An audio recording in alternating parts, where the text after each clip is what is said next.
Bus stop अंतिम भाग। रोहित अपने रूम में जाकर लेट गया। ये सोच रहा था कि ऐसे चक्रव्यूह में फंस गया जिसमें से निकलना मुश्किल हो रहा था। ना वो विवेक से धोखा कर सकता था, ना वो सुधा के साथ धोखा होते देखना चाहता था। मगर कैसे वो इस चक्रव्यूह से बाहर आए, इसी उधेड़बुन में लगा हुआ था। उसके लिए दोनों जरूरी थे। सारा दिन इसी सोच में गुजर गया, मगर कोई राह नजर नहीं आ रही थी। मगर वो हर हालत में इस स्थिति से निकलना चाहता था। अगले दिन वो ऑफिस में गया, मगर मन कहीं और था। विवेक ने उसे अपने कैबिन में बुलाया और पूछा, कुछ हुआ क्या? मगर रोहित कोई जवाब नहीं दे सका। वैसे अनमने मन से काम खत्म कर घर आ गया। कुछ दिन बाद उसकी बहन की भी शादी थी, तो उसने यही तरीका निकाला, वो विवेक और सलोनी को बुला ले और इधर से सुधा भी आ जाए। कुछ ना कुछ समस्या का समाधान जरूर मिलेगा। रोहित ने विवेक और सलोनी को अपनी बहन की शादी का कार्ड दिया और आने के लिए जोड़ दिया। वो दोनों राजी हो गए। विवेक भी दिल्ली से ही था। रोहित अपने घर चला गया शादी की तैयारियां करने। वहां जाकर उसने सुधा को भी उसके स्कूल में जाकर कार्ड दिया और आने के लिए रिक्वेस्ट की, मगर उसने विवेक के बारे में कुछ नहीं बताया। अब शादी के दिन विवेक सलोनी के साथ दोपहर को पहुंच गया। वो सलोनी को अपने घर तो नहीं ले जा सकता था, इसलिए उसने रोहित के घर सलोनी को छोड़ दिया और अपने घर चला गया। रोहित ने अपने परिवार से मिलवाया और खुद काम में लग गया। शाम होते होते सुधा भी रोहित के घर आ गई। रोहित ने सलोनी और सुधा की मुलाकात करवाई। अब वो दोनों बातचीत में लग गई। यहाँ पर नई कहानी बन गई। सुधा को लग रहा था सलोनी रोहित की फ्रेंड है, सलोनी को लग रहा था सुधा रोहित की फ्रेंड है। कुछ वक्त बाद विवेक भी आ गया। सलोनी और सुधा को एक साथ देखकर उसके रंग उड़ गए। ये कैसे हो गया? दोनों कैसे मिल गई? वो भागकर रोहित के पास गया और पूछा, ये माजरा क्या है? उसने बताया, सुधा उसकी बहन की सहेली है। विवेक और रोहित दोनों उन दोनों के पास आ गए। सुधा विवेक को देखकर मानो अचंभित हो गई। आप यहाँ कैसे? विवेक रोहित को समझा कर लाया था कि सलोनी को बुलाकर अंदर ले जा। विवेक ने बताया कि रोहित उसका जूनियर है ऑफिस में। सुधा विवेक को देखकर बहुत खुश हुई, मानो मन की मुराद पूरी हो गई। मगर विवेक डरा हुआ था कि कुछ गड़बड़ ना हो जाए। वो सुधा को बोला, उसे कोई ज़रूरी काम है, कल बात करते हैं। इतना कहकर वो वहाँ से चला गया। इतने में रोहित और सलोनी भी आ गए। सुधा ने बताया कि आपके फ्रेंड को जल्दी थी, कोई काम याद आ गया, इसलिए चले गए। सलोनी को बहुत बुरा लगा। विवेक उससे मिले बिना ही चला गया।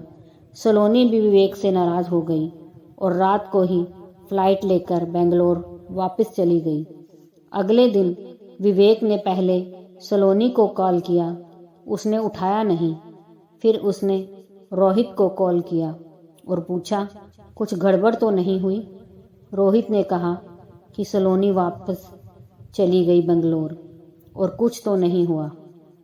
फिर सुधा को कॉल किया और उससे बातचीत करने लगा। सुधा पूछती, ये सलोनी कौन है? कैसी लड़की? विवेक डर गया। कुछ हुआ क्या? नहीं, मुझे तो अच्छी लगी। ये रोहित की फ्रेंड है क्या? विवेक की सांस में सांस आया और फटक से बोला, हाँ हाँ, दोनों अच्छे फ्रेंड हैं। सुधा बहुत खुश हुई और बोलती है, सच में? ये तो बहुत अच्छी बात है। फिर दोनों अपनी बात करने लगे। कुछ वक्त बाद सुधा ने रोहित को कॉल किया और शादी की बातें करने लगी। और फिर उसने कहा, विवेक तुम्हारे सीनियर हैं, मुझे तो कल पता लगा। फिर कहा, विवेक ने मुझे सब बता दिया सलोनी के बारे में। रोहित हैरान था कि विवेक ने सब कुछ बता दिया, फिर भी सुधा इतनी खुश कैसे है। खैर, ये समझ से परे था।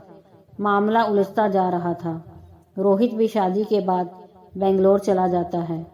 अगले दिन ऑफिस गया तो सलोनी ऑफिस में नहीं आई थी। विवेक के कैबिन में गया तो वो उदास सा बैठा था। क्या हुआ बॉस? विवेक ने कहा। सलोनी नाराज है, फ़ोन भी नहीं उठा रही। रोहित ने कहा, ये कैसी बात है, मैं करता हूँ कॉल। रोहित ने कॉल किया। पहली बार में कॉल उठा ली। क्या हाल है? सलोनी रोने लग गई। क्या हुआ? सलोनी ने कहा, मैं हॉस्पिटल में हूँ। ऐसा क्या हो गया? सलोनी ने कहा, वो प्रेग्नेंट है, उसकी वजह से चक्कर आ गया और चोट लग गई सिर में। ये सब विवेक स्पीकर पर सुन रहा था। विवेक के माथे से पसीना बहने लगा। क्या करूं, कैसे करूं? विवेक रोहित को बोलता है, यार कुछ करो। रोहित बोलता है, मैं जाता हूं हॉस्पिटल, आप टेंशन ना लो। विवेक कहता है, तुम सलोनी को बोल देना विवेक मीटिंग के लिए बाहर गया हुआ है। रोहित हॉस्पिटल में सलोनी से मिलता है। सलोनी गले लगकर रोने लग जाती है। अब क्या होगा रोहित, मैं क्या करूं? विवेक कहाँ है? सलोनी बोलती है, वो बाहर गया है मीटिंग के लिए। तुम परेशान मत हो, सब ठीक होगा। उसे बेड पर लिटाकर डॉक्टर से मिलने चला गया। उसी दौरान सुधा कॉल करती है, रोहित तुम मिलकर भी नहीं गए? रोहित बोलता है, अभी मैं हॉस्पिटल में हूँ, बाद में बात करता हूँ। सुधा पूछती है, क्या हुआ? रोहित ने बताया, सलोनी बीमार है और एडमिट है। सुधा ने फ़ोन कट करके सलोनी को फ़ोन मिला लिया। सलोनी उसके सामने भी रोने लग गई और सारी बात बता दी। सुधा को भी झटका लगा। उसके मन में ना जाने कैसे कैसे ख्याल आए रोहित के लिए। उसकी नज़र में गिर चुका था एक गलतफहमी की वजह से। सब कुछ गड़बड़ हो गई। सुधा को बहुत बुरा लग रहा था। वो रोहित को कितना अच्छा समझ रही थी, वो क्या निकला। रोहित सलोनी को छुट्टी दिलवाकर उसके रूम में छोड़ देता है और खुद विवेक के घर आ जाता है और उसे समझाता है कि अब क्या करना चाहिए। विवेक रोहित को बताता है, सुधा का फ़ोन आया था और तुम्हारे बारे में बुरा भला बोल रही थी। रोहित अचंभित हो गया। मैंने क्या किया अब? विवेक ने बताया, सुधा को लग रहा है सलोनी तुम्हारी गर्लफ्रेंड है, तुम्हारी वजह से प्रेग्नेंट हुई है। रोहित की तो हवाइयाँ उड़ गई, सांस सूख गई। यार तुमने तो बताना था सच उसे। विवेक ने कहा, मेरी हिम्मत नहीं हुई। रोहित गुस्से में आकर बोला, यार मैं तो आपके लिए भागदौड़ कर रहा हूँ, आपने मेरी सफाई भी ना पेश की। विवेक ने कहा कि वो पहले ही डरा हुआ है, इसलिए समझ नहीं आया क्या करे। रोहित के ख्वाब टूट गए हो जैसे। विवेक उससे माफ़ी मांगता है। रोहित विवेक को कहता है उसे सलोनी से मिलना चाहिए और उससे सॉरी मांगनी चाहिए। विवेक हिम्मत करके अगले दिन सलोनी से मिलने जाता है। सलोनी को प्यार से गले लगा बोलता है, सलोनी जैसा तुम कहोगी वैसा ही होगा। सलोनी विवेक को माफ़ कर देती है। कुछ दिन बाद विवेक किसी को बताए बिना सलोनी से शादी कर लेता है। ये बात सिर्फ रोहित को मालूम होती है। उधर सुधा और विवेक की शादी की तारीख नज़दीक आ जाती है।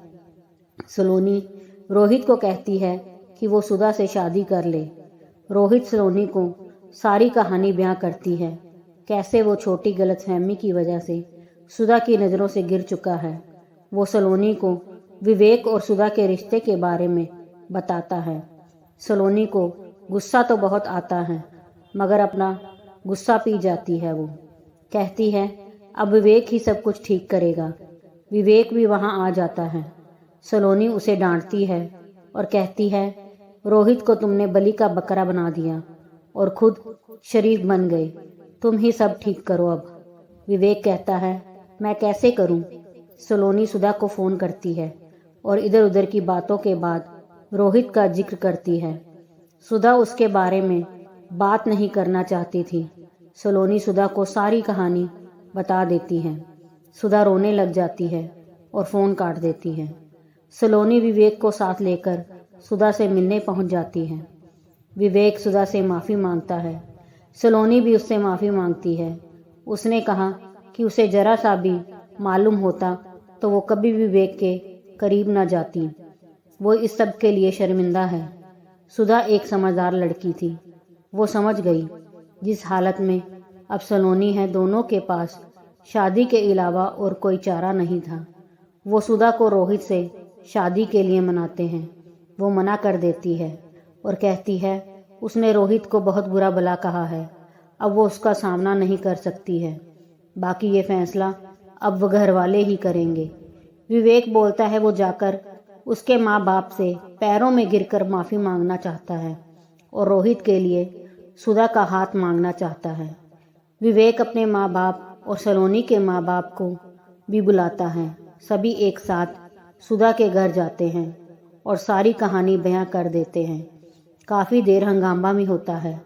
आखिर वो सब मान जाते हैं, मगर एक शर्त होती है, दोनों की शादी एक साथ होगी। सब राजी हो जाते हैं। सुधा स्कूल के बस स्टॉप पर जाती है।